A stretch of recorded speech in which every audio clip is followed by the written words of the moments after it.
A Silvia Cruz, que é a nossa telespectadora aqui, ela já participou ontem aqui, ela tem uma pergunta. Eu ia introduzir, professor, já introduziu a questão, Gustavo, do acordo Mercosul-União Europeia, então pode também ficar nesse assunto, mas a pergunta dela é muito boa também, né? E a opinião. Eu acho o Mercosul e BRICS loucura. Moeda única, nunca. Quer saber a opinião de vocês? Começa contigo, depois vai pro professor. Moeda única. Essa é uma pergunta complicada, né? A gente, pensando em questões econômicas, hoje a gente tem a independência do Banco Central, que é muito bom para o Brasil institucionalmente. Se a gente não tivesse o Banco Central independente do jeito que ele é hoje, a gente estaria num cenário econômico e político, acho que muito pior do que a gente está. Quando a gente unifica isso, né, se a gente unificasse isso, teoricamente para a transação de bens e serviços seria bom, ia facilitar. Para o mercado financeiro provavelmente facilitaria bastante, seria muito bom, mas, como tudo, né, tem um porém. Quem que controla a política? Quem que controlaria a política monetária? Seria um banco independente? Qual a influência que teriam os países nisso, né? Um Banco Central Europeu? Como o Banco Central Europeu. O Banco Central Europeu, ele é independente, ele é composto lá pelas pessoas que compõem a diretoria. Mas quem que vai indicar essas pessoas? É o presidente de exercício? Qual mandato? Tudo isso, né, coloca algumas preocupações que a gente que não é tão simples de se colocar, né? Porque se a gente constitui uma moeda única, que é muito bom, teoricamente, em questões econômicas seria muito bom, como eu falei, mas se a gente não instituir isso de uma forma correta, como foi o Brasil com a sua política monetária por muitos anos, né, por ter viés ou político, ou enfim, uma questão doutrinária, ideológica, mas aí não ideário político, mas ideário econômico, que eu acho que dá para entrar nessa questão de Lula e Milei, que é heterodoxia e ortodoxia da economia. Mas como que vai se constituir isso, eu acho que é o que seria o problema, né? Então, hoje, com o Banco Central independente, o Brasil está muito bem, né? O Brasil está muito bem com isso. Se a gente transforma num banco, né, um banco do Mercosul, e dependendo de quem são as pessoas que vão entrar lá, olha, a gente pode perder a mão na política monetária e perder o foco. E aí também a gente tem que entrar em objetivos, né? O Banco Central brasileiro, o objetivo dele é o poder de compra da moeda e, enfim, ele garantia o sistema financeiro como um todo, né? A segurança e solidez do sistema financeiro. O Banco Central da Europa, ele já tem o desenvolvimento econômico como objetivo. Então, isso já abre margem para o Banco Central intervir de maneiras que talvez não sejam as melhores para a economia, pensando em longo prazo, né? Em curto prazo, eventualmente, gera crescimento, né? Pode incentivar a economia de forma geral, mas a longo prazo a gente sabe que injeção de moeda, de certa forma, ou quantitative easing, que até os Estados Unidos fez bastante, né, que é a compra de ativos ali por parte do Banco Central, não é muito bom. Isso desvaloriza a moeda, gera inflação. Inflação tem vários problemas aí severos na economia, que a gente conhece muito bem aqui no Brasil, né? Pelo que eu entendo, assim, as propostas... a gente está falando da moeda do Mercosul ou do BRICS agora? Vamos falar do Mercosul, já que a gente está... assim, isso foi proposto, eu acho que não foi nessa, né? Agora nem foi colocado em pauta, mas poderia ser colocado, porque nesse caso me parece que o Milei ia adorar, porque para ele ia resolver boa parte dos problemas dele. Por que eu estou dizendo? Porque a gente não está falando de uma moeda física, que nós teríamos uma moeda do Mercosul. Tá? Às vezes a moeda tem várias funções. Tá? Uma delas é pagamento de compra e venda. Eu vou lá e compro alguma coisa. Outra delas ela pode funcionar como sistema de pagamento internacional. O que acontece? Que era a ideia dos BRICS também. Né? Que é a ideia dos BRICS também. Embora os BRICS ela tem até tem o BRICS Pay, eu estava até dando uma olhada já à tarde, ele tem razão, e essa eu acho que é uma das mais avançadas, que é o que a Dilma gostaria de trazer para cá esse final de semana. E eu acredito que eu iria agora nesse caso advogar para que nesse caso seria muito interessante, tá? Para os países do Mercosul e para os países do BRICS, né? Porque aqui a gente está falando? A gente está falando de todos os países no mundo hoje, tá? Após o fim do sistema ouro, né? E principalmente o sistema Bretton Woods na década de 70, quando o Nixon ele acaba com tudo isso, os países têm reservas internacionais, para fazer todo tipo de pagamento, seja de pessoa física ou de pessoa jurídica. Toda a transação externa corre via Banco Central por dólares. né? Poderia até ser uma outra moeda. Pode, eventualmente, eu aceito uma moeda forte, libras ou euro, mas enfim, tem que ser uma moeda forte, né? As moedas que correntes são essas 3 praticamente hoje. Então, o renminbi, ele é um pouquinho, hoje tem alguns, um acordo até recente, né, que é possível fazer, depois eu posso falar sobre isso. Mas, basicamente, você precisa de dólares. Se você precisa de dólares, você tem 2 problemas. O custo da sua transação sempre vai passar por uma taxa que você vai ter que pagar, que pode variar bastante, né? Quer dizer, estourou a guerra, o dólar sobe. Né? Baixou, a guerra não tem mais, tá descendo. Então, a variação, para quem está, imagina, fazendo nossos... né, o pessoal que vende carne aqui, né, carne de gado ou carne de frango, né, no Rio Grande do Sul. Cara, você vende um contêiner de carne daqui a 3 meses que você vai fechar o negócio, 4 meses, isso é 6 meses. É difícil essa variação do dólar vai impactar de sobremaneira o quanto que vai ser os meus ganhos, né, no ano, né? Então, essa variação do dólar já por si traz uma volatilidade, que eu imagino que é isso que você quis dizer, né? Que imaginando que existe uma moeda de transação como meio de pagamento internacional, então não quer dizer que a gente vai terminar o real, não quer dizer que é terminar o peso argentino, simplesmente queria dizer que, além do dólar, quem exporta ou importa poderia ter uma outra moeda como meio de pagamento. E isso faria com que a gente teria menos volatilidade. E, eventualmente, isso poderia acontecer também com os países do BRICS, né? Quem está desesperado por isso é a Rússia, né? Por quê? Porque a Rússia foi bloqueada do sistema SWIFT.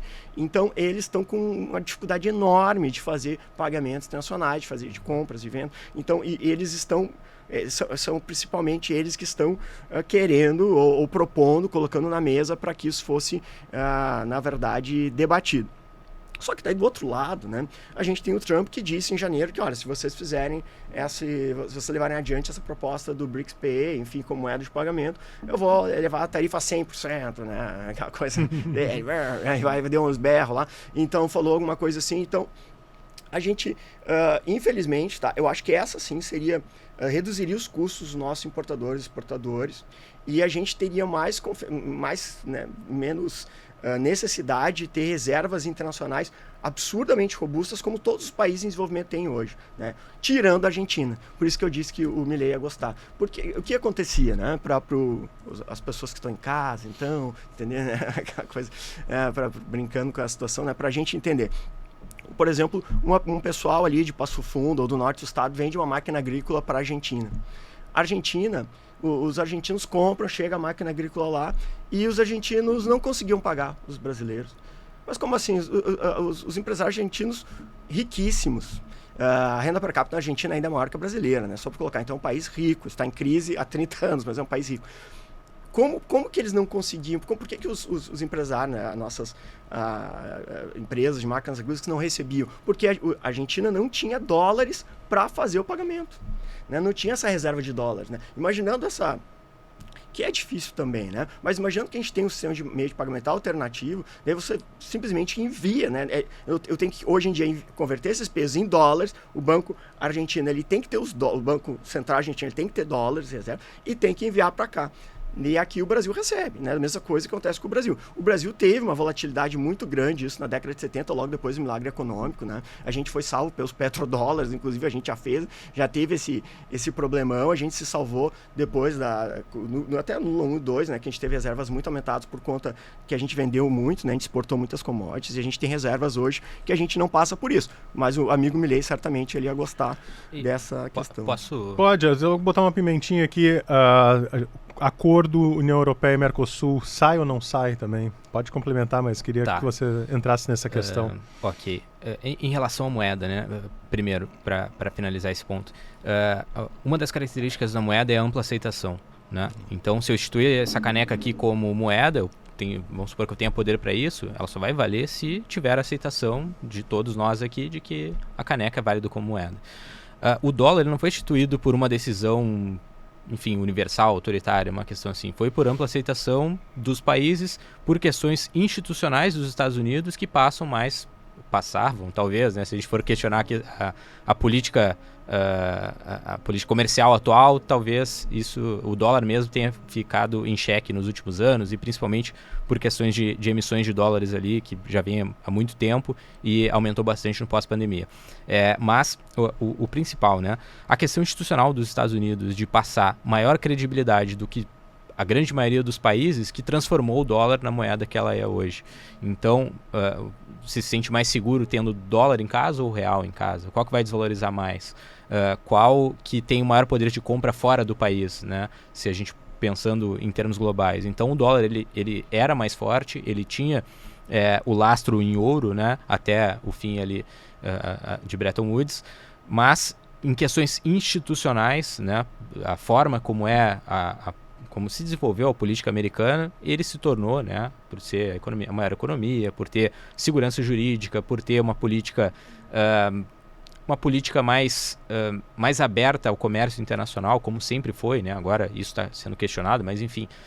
Então os Estados Unidos se colocou como potência mundial e o mundo aceitou o dólar como moeda, né? Não foi uma instituição por uma decisão.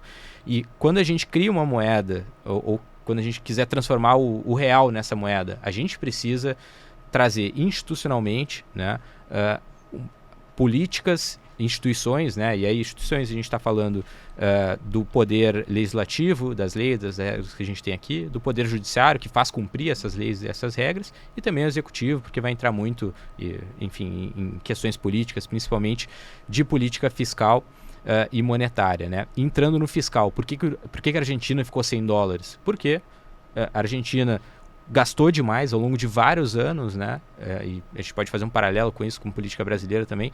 Gastou muito ao longo de vários anos, e quando o país gasta demais, ele se endivida. Quando ele se endivida, ele perde credibilidade, né? Ele perdendo credibilidade, as pessoas não querem investir lá.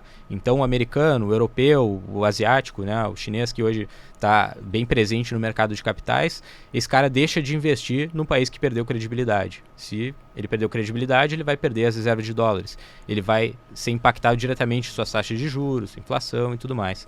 E isso a gente vê no Brasil, né? E aí, falando de volatilidade de moeda, a volatilidade da moeda em questões de crise, né? Deu guerra na Ucrânia e o dólar disparou. É porque o dólar ele é a segurança do mundo, teoricamente. O título público americano, atualmente, ele é, teoricamente, né, quando a gente vai estudar a teoria financeira e tudo mais, né, o título público americano ele é o mais seguro do mundo, porque, né, ele, teoricamente, tem esse arcabouço institucional que dá essa segurança. Então, as pessoas tiram seu dinheiro onde quer que ele esteja e compram títulos públicos americanos. Se ele compra título público americano, ele está comprando dólar. Se ele está comprando dólar, oferta e demanda, o dólar se valoriza, né? Então, em questões de crise mundial, esse é o problema da gente ter o dólar como lastro, mas, ao mesmo tempo, isso foi criado pelo próprio, né, pela aceitação das pessoas. Em questão de Brasil, que no ano passado a gente viu o dólar chegar a 6,30, né? Bateu 6,30 ali em dezembro. Foi a maior cotação histórica, né? Acho que até passou disso, 6,32, sei lá. Aí a gente está falando de uma questão institucional de Brasil que não passa credibilidade para o investidor estrangeiro, principalmente em questões fiscais, em questões políticas, né, de legislativo, questão judicial também, de não ter segurança, de ficar mudando a regra do jogo. O EOF é um exemplo, aumentos de impostos de forma geral, né, são exemplos de questões, de problemas institucionais que o Brasil tem e que os países da América Latina, e falando de Mercosul, todos os países têm esse problema, né, que tiram credibilidade do Brasil, tiram credibilidade do Mercosul, e indo mais além, né? A gente falando de BRICS também, porque a gente está falando de países que são, apesar da China ser aberta comercialmente, ela é um país extremamente, tem um governo extremamente interventor. O governo detém a maior parte das empresas, ou tem participação em praticamente todas as empresas. E aquelas empresas que não se abrem ao governo, né, que nem tem participação do governo, não dão certo, o cara some, dá alguma coisa, né?